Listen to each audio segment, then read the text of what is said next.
Hello friends, एमपीएससीने आज एक खूप चांगल्या विद्यार्थ्याच्या दृष्टिकोनातून निर्णय घेतलेला आहे. ते म्हणजे ग्रुप सी पदासाठी ग्रुप सी पदामध्ये जे क्लर्क आणि टॅक्स असिस्टंट हे जे दोन पद होते, त्या दोन पदासाठी स्किल टेस्ट होती.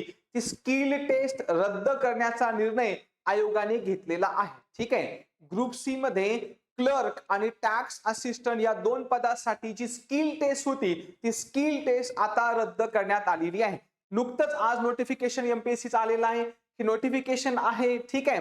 पण आयोगाची पीडीएफ व्हाईट कलर मध्ये होती, त्याचा फॉन्ट छोटा होता, तो दिसत नव्हता, म्हणून त्याला थोडंसं कलरफुल केलेलं आहे.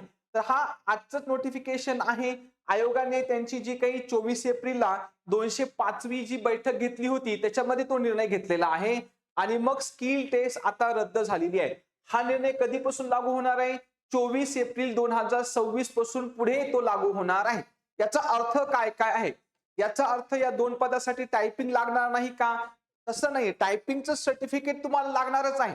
कारण टॅक्स असिस्टंट आणि क्लर्कला जे काम करायचंय ते टायपिंग ओरिएंटेड असतं आणि म्हणून या दोन पदासाठी तुम्हाला मेन्सचा फॉर्म भरताना टायपिंग सर्टिफिकेट अपलोड करावं लागणार आहे. क्लर्क साठी मराठी किंवा इंग्लिश आणि टॅक्स साठी मराठी आणि इंग्लिश दोन्ही पण लागणार आहे. क्लर्क साठी मराठी किंवा इंग्लिश दोन्ही पैकी एक चालेल, पण टॅक्स साठी मराठी जे आहे 30 आणि इंग्लिश 40 सर्टिफिकेट लागतं. मग हे सर्टिफिकेट तुम्हाला मेन्सचा फॉर्म भरताना अपलोड करावं लागणार आहे. सिलेक्शन झाल्यावर तुम्हाला डीव्ही ला ते दाखवावं लागणार आहे. म्हणजे सर्टिफिकेट लागेल. पात्रता टायपिंगची आहे या दोन पदासाठी.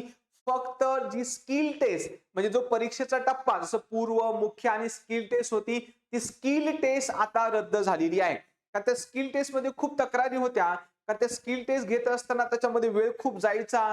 विशेष म्हणजे स्किल टेस्ट घेण्यासाठी आयोगाने जे टाइप रायटर दिलेले असायचे त्याच्यामध्ये खूप मोठ्या टेक्निकल त्रुटी यायच्या. कोणाचं टाइप रायटर बंद पडायचं, कोणाची कीज फसायची, कोणाचं वेळेमध्ये होत नसं, अशा खूप साऱ्या तक्रारी होत्या. आणि ह्या सगळ्या गोष्टी कोर्टामध्ये जायच्या. त्याच्यामुळे तो निकाल लागण्यासाठी डिले व्हायचा. ठीक आहे. आणि एवढ्या मुलांची स्किल टेस्ट घेणं सुद्धा अवघड व्हायचं आणि म्हणून थोडीशी परीक्षा सोपी व्हावी, कोर्ट कचेऱ्याचं प्रमाण कमी व्हावं, कमी वेळेमध्ये परीक्षा जी आहे ते कमी वेळेमध्ये परीक्षेचे टप्पे पूर्ण व्हावेत, निकाल लवकर लागावा, या हिशोबाने ही स्किल टेस्ट रद्द केली गेलेली आहे. ठीक आहे. मग आता ही आत्ताची जी मेन्स असणार आहे, ग्रुप सी ची जी मेन्स असेल, या ग्रुप सी च्या मेन्सला मात्र स्किल टेस्ट असेल. कारण जनरली एमपीएससी ने पूर्व परीक्षेला जे नियम ठेवलेले आहेत तेच नियम ती पुढे कंटिन्यू ठेवत असते. ठीक आहे. मग आता